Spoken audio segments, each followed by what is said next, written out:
सभी चिकित्सक गणों को नमस्कार। मैं doctor Akhilesh Narayan Singh, Narayan herbal spagyric का डायरेक्टर, आप सभी को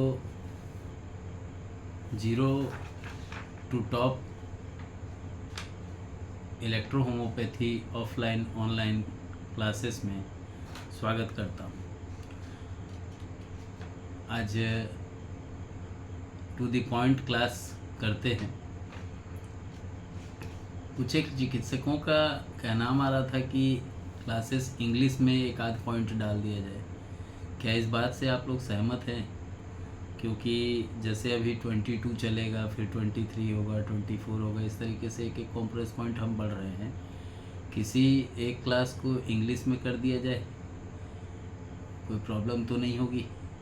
आप लोग कमेंट के माध्यम से बता दीजिएगा मुझे, और ग्रुप में जो जुड़े हैं वो भी बता सकते हैं वहाँ पे भी। तो क्लासेस चालू करते हैं। पेरिनियम क्षेत्र एक पॉइंट होता है, पेरिनियम रीजन। इसका विवरण पढ़ते हैं। पहले इंट्रोडक्शन देना चाहूँगा। पेरिनियम शरीर का एक महत्वपूर्ण हिस्सा है जो शारीरिक संरचना में खास स्थान रखता है। यह क्षेत्र हमारे शरीर के निचले हिस्से में स्थित होता है और पेल्विक हड्डियों, गुदा और जनन अंगों के बीच स्थित होता है। पेरिनियम का कार्य शारीरिक गतिविधियों जैसे चलना, दौड़ना और संभोग आदि के दौरान शरीर को संतुलित करने में महत्वपूर्ण भूमिका निभाता है। इस क्षेत्र में न केवल शारीरिक बल्कि मानसिक और भावनात्मक पहलू भी होते हैं। हम पेरिनियम क्षेत्र की संरचना, कार्य, तंत्रिका आपूर्ति एक साथ है और इससे संबंधित चिकित्सा और शारीरिक समस्याओं के बारे में विस्तार से समझेंगे, जानेंगे। पेरिनियम क्षेत्र की जो संरचना है, structure of perineum region. Perineum क्षेत्र शरीर के निचले हिस्से में स्थित होता है जो मुख्य रूप से दो भागों में विभाजित होता है।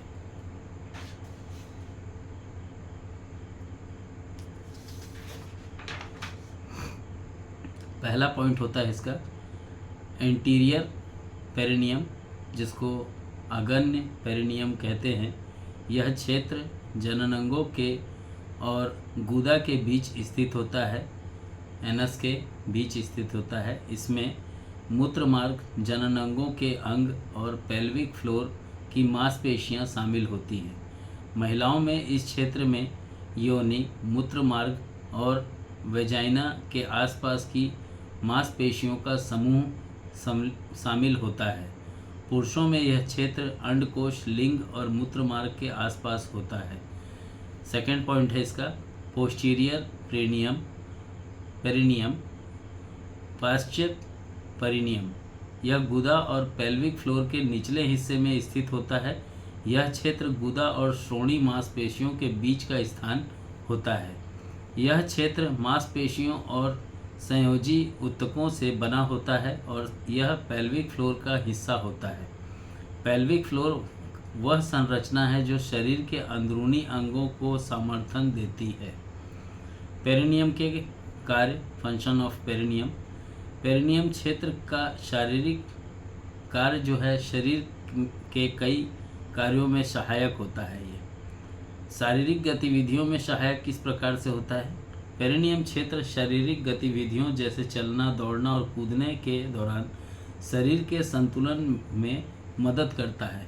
यह क्षेत्र मांसपेशियों और संयोजी ऊतकों से बना होता है जो शरीर को स्थिरता प्रदान करते हैं। सेकेंड पॉइंट है इसका, जो इसका सेकेंड वर्क है, कार्य है, फंक्शन है, जननांगों और मूत्र मार्ग का समर्थन किस तरीके से करता है? पेरिनियम का एक महत्वपूर्ण कार्य जननांगों और मूत्र मार्ग का समर्थन करना होता है। यह क्षेत्र यौनिक क्रियाओं के दौरान शरीर के संतुलन को बनाए रखता है और उर्वरकता और यौवन स्वास्थ्य को योगदान करता है। कई लोगों का केस आता है कि सर इम्पोटेंसी आ रहा है, सेक्सलेसनेस आ रहा है, इरेक्टाइल डिस्फंक्शन आ रहा है, तो इसके बहुत सारे कारण होते हैं, ये पॉइंट होता है उसके लिए जिम्मेदार। बाकी आप लोग ध्यान ही नहीं देते हैं, आप लोग को तो दवा की पड़ी है। और आजकल तो सुनता हूँ बहुत सारे ऐसे ऐसे विद्वान लोग भी आ गए हैं मार्केट में जो बैच फ्लावर की रेमेडी को भी इलेक्ट्रोहोम्योपैथी में मिक्स करके चला रहे हैं। ये दुर्भाग्य है, ऐसा नहीं होना चाहिए। अगर ऐसा कोई कर रहा है तो मैं बिल्कुल इसका खंडन करता हूँ। बहुत गलत बात है कि क्रॉसपैथी कर रहे थे और अब क्रॉसपैथी के माध्यम से इलेक्ट्रोहोम्योपैथी को बदनाम करने का फिर से एक नया प्रोपोगंडा चल रहा है मार्केट में। ये गलत है। अगर ऐसा कोई कर रहा है तो उसको समय रहते बंद कर देना चाहिए, नहीं तो प्रशासन की मार पड़ेगी तो समझ में आ जाएगा। ये गलत है।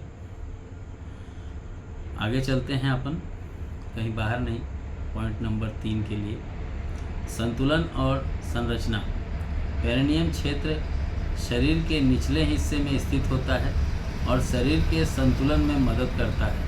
यह शरीर के अन्य हिस्सों के साथ मेल बैठाकर शारीरिक कार्य की स्थिरता प्रदान करता है। चौथा पॉइंट है सांस और शारीरिक दबाव नियंत्रण। पेरिनियम श्वासन प्रक्रिया में सहायक होता है। शारीरिक दबाव और श्वास के दौरान यह क्षेत्र संतुलन बनाए रखता है, जिसमें हम शारीरिक गतिविधियों को प्रभावी ढंग से कर पाते हैं। पेरिनियम क्षेत्र में जो स्थित प्रमुख संरचनाएं होती हैं उसके ऊपर थोड़ा सा चर्चा कर लेते हैं। पेरिनियम क्षेत्र में कई महत्वपूर्ण संरचनाएं स्थित होती हैं जो शारीरिक कार्यों में मदद करती हैं। पहला पॉइंट है इसमें क्या है, मसल्स, मांसपेशियां। पेरिनियम क्षेत्र के कई प्रमुख मांसपेशियां होती हैं, जैसे पेल्विक फ्लोर मांसपेशियां। ये मांसपेशियां पेल्विक अंगों को समर्थन प्रदान करती है। इसमें perineum muscles, levator ani muscles और कॉक्सी मसल्स शामिल होते हैं। यूरेथ्रल मसल्स, यह मूत्र मार्ग को नियंत्रित करती है और मूत्र विसर्जन की प्रक्रिया में मदद करती है। थर्ड है कनेक्टिव टिश्यू, संयोजक ऊतक। पेरिनियम में संयोजी ऊतक होते हैं जो मांसपेशियों को जोड़ते हैं और पेल्विक अंगों को स्थिरता प्रदान करते हैं। थर्ड है नर्व्स। पेरिनियम क्षेत्र में विभिन्न नसों का एक नेटवर्क होता है जो जनन अंगों, मूत्र मार्ग और गुदा के आसपास की मांसपेशियों को सक्रिय करता है। इसमें मुख्य रूप से पेरिनियम नर्व, सैक्रल नर्व और कॉक्सीगियल नर्व शामिल होते हैं। पेरिनियम क्षेत्र में रक्त आपूर्ति को भी समझना जरूरी है। पेरिनियम क्षेत्र में रक्त की आपूर्ति मुख्य रूप से इंटरनल इलिक आर्टरी और पेरिनियल आर्टरी से होती है। ये रक्त वाहिकाएं पेरिनियम में स्थित अंगों और संरचनाओं को ऑक्सीजन और पोषक तत्व प्रदान करते हैं। पेरिनियम क्षेत्र से संबंधित जो डिसऑर्डर होते हैं, समस्याएं होती हैं, उस पर चर्चा कर लेते हैं। पेरिनियम क्षेत्र से संबंधित कई समस्याएं हो सकती है जिसमें शारीरिक, मानसिक और भावनात्मक पहलू शामिल होते हैं। कुछ सामान्य समस्याएं निम्नलिखित होती हैं। क्या क्या होती हैं बता दे रहा हूँ। पेरिनियल पेन, यह दर्द पेरिनियम क्षेत्र में किसी चोट, संक्रमण या मांसपेशियों की तंगी के कारण होते हैं। यह दर्द सामान्यतः यौन क्रियाओं या शारीरिक गतिविधियों के दौरान महसूस होता है। पेरिनियम इंजरी, यह चोट विशेष रूप से प्रसव के दौरान हो सकती है। प्रसव के दौरान पेरिनियम क्षेत्र में खिंचाव या फटने की समस्या उत्पन्न हो सकती है जो बाद में दर्द और अन्य समस्याएं पैदा कर सकती है। थर्ड पॉइंट है इसका पेरिनियल इन्फेक्शन। पेरिनियल क्षेत्र में बैक्टीरिया या अन्य सूक्ष्म जीवों के संक्रमण के कारण सूजन, लालिमा या दर्द हो सकता है। यह समस्या मूत्र संक्रमण या यौन संक्रमण के कारण हो सकती है। तो पॉइंट टू पॉइंट ज़रूरी होता है। और पॉइंट टू पॉइंट एक्सप्लेन करते चलते हैं। चौथा पॉइंट है इसका पेरिनियल फिशर्स। यह गुदा और पेरिनियम क्षेत्र के बीच की त्वचा में दरारों के रूप में दिखाई देती है, जो दर्द और रक्तस्राव के कारण बन सकती है। इसमें पांचवा पॉइंट है हर्निया। पेरिनियम क्षेत्र में हर्निया की समस्या भी हो सकती है, जो आंत का एक हिस्सा पेरिनियम से बाहर निकल सकता है। यह समस्या अधिकतर उम्र बढ़ने, वजन बढ़ने या अन्य शारीरिक दबाव के कारण होता है। पेरिनियम क्षेत्र का शारीरिक और मानसिक स्वास्थ्य पर प्रभाव, इफेक्ट्स है ना। पेरिनियम क्षेत्र का शारीरिक स्वास्थ्य और सीधा प्रभाव होता है। यह क्षेत्र शारीरिक संतुलन, श्वास और शरीर के अन्य कार्यों में महत्वपूर्ण भूमिका निभाता है। इसके अलावा पेरिनियम क्षेत्र का मानसिक स्वास्थ्य पर भी प्रभाव पड़ सकता है।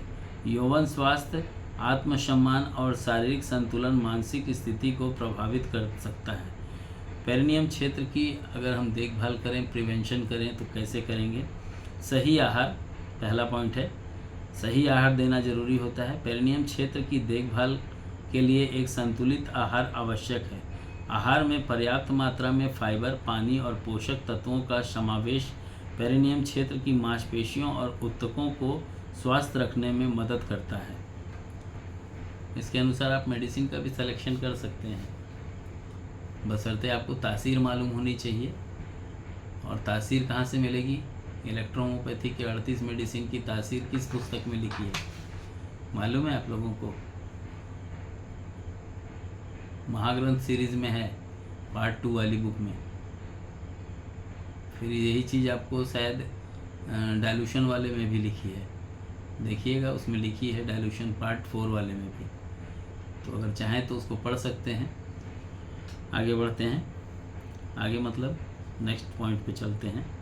व्यायाम, पेल्विक फ्लोर एक्सरसाइज, जिसमें केगल एक्सरसाइज भी, जिसको केगर एक्सरसाइज के नाम से भी जाना जाता है, पेरिनियम की मांसपेशियों को मजबूत करने में मदद करते हैं। ये एक्सरसाइज पेरिनियम क्षेत्र की ताकत बढ़ाने और शारीरिक स्वास्थ्य में सुधार करते हैं। स्वच्छता, पेरिनियम क्षेत्र की स्वच्छता बनाए रखना बहुत महत्वपूर्ण है। नियमित रूप से इस क्षेत्र को साफ, संरचना, संक्रमण और सामान्य अन्य समस्याओं से बचाव करता है। ये चौथा पॉइंट है इसका सतर्कता। यदि पेरिनियम क्षेत्र में दर्द, सूजन या अन्य कोई समस्या हो तो उस कंडीशन में एक यूएसजी ज़रूर करवाइए, उसके बगैर पकड़ में नहीं आता है। नहीं तो यह समस्या गंभीर हो सकती है और उस समय उपचार अगर नहीं दिया गया तो ये आसानी से ठीक नहीं होती है, जो भी यहाँ डिसऑर्डर होते हैं। इसका कंक्लूजन देना चाहूँगा। पेरिनियम क्षेत्र में के जो सबसे महत्वपूर्ण और संवेदनशील क्षेत्र में से ये एक होता है।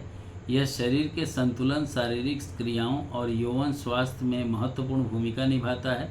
पेरिनियम की देखभाल और इस क्षेत्र से संबंधित समस्याओं का उपचार शारीरिक और मानसिक स्वास्थ्य के लिए आवश्यक होता है।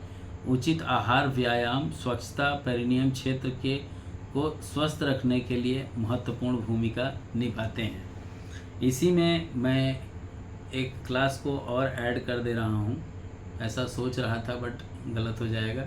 तो ये छोटी सी क्लास बनी है क्योंकि ये पॉइंट बहुत छोटा सा था और इसको समझना इसलिए ज़रूरी था क्योंकि ये बहुत बड़ी वैल्यूएबल चीज़ है कि अगर इसको हम नहीं समझेंगे तो समस्या हो सकती है। अच्छा, एक चीज़ बोलना चाह रहा था आप लोगों से। पुस्तकों का जो दाम है, जो मूल्य है, जो डिस्काउंट है, वो घटेगा। 8 जुलाई तक ऑफ़र है। अगर आपको लगता है कि हाँ मुझे पुस्तक लेनी चाहिए तो यथाशीघ्र अपनी पुस्तक के लिए बुकिंग करा देंगे। महाग्रंथ सीरीज़ में जो लास्ट पुस्तक है, मतलब महाग्रंथ पार्ट 4 जो डाइल्यूशन, स्पेशल एंड डोजोलॉजी है, उस पुस्तक को अगर लेते हैं तो वो इंग्लिश और हिंदी में दोनों में है। बट इलेक्ट्रोहोम्योपैथी महाग्रंथ पार्ट 3 भी कैंसर वाली जो बुक है वो भी इंग्लिश हिंदी दोनों में है, और महाग्रंथ पार्ट 1 और 2 जो है वो केवल हिंदी में है। ठीक है, और पार्ट 1 लेना होगा तो 1500 रुपये डालेंगे, पार्ट 2 लेना होगा तो 1500 डालेंगे, पार्ट 3 लेना होगा तो 3500 डालेंगे, और पार्ट 4 लेना होगा तो 1500 डालेंगे। इसके अलावा कोई चार्जेस नहीं है। और एक दूसरी सीरीज़ है फंडामेंटल ऑफ इलेक्ट्रोहोम्योपैथी, तो पार्ट 1 अभी रोक दी गई है, अगर किसी ने बुकिंग कराई है तो इंतज़ार करेंगे। और इसमें जो पार्ट 2 और पार्ट 3 है, जो पार्ट 2 है वो डायग्नोस प्रोसेस के लिए बहुत उत्तम पुस्तक है।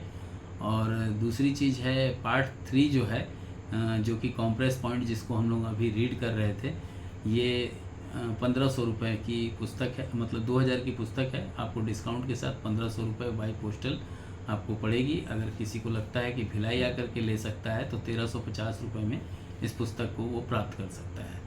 तो मैं आगे चाहूँगा आज के लिए। जय हिंद, जय इलेक्ट्रोहोम्योपैथी, जय काउंट सीजर मेटी जी, जय नासक मेथोडोलॉजी।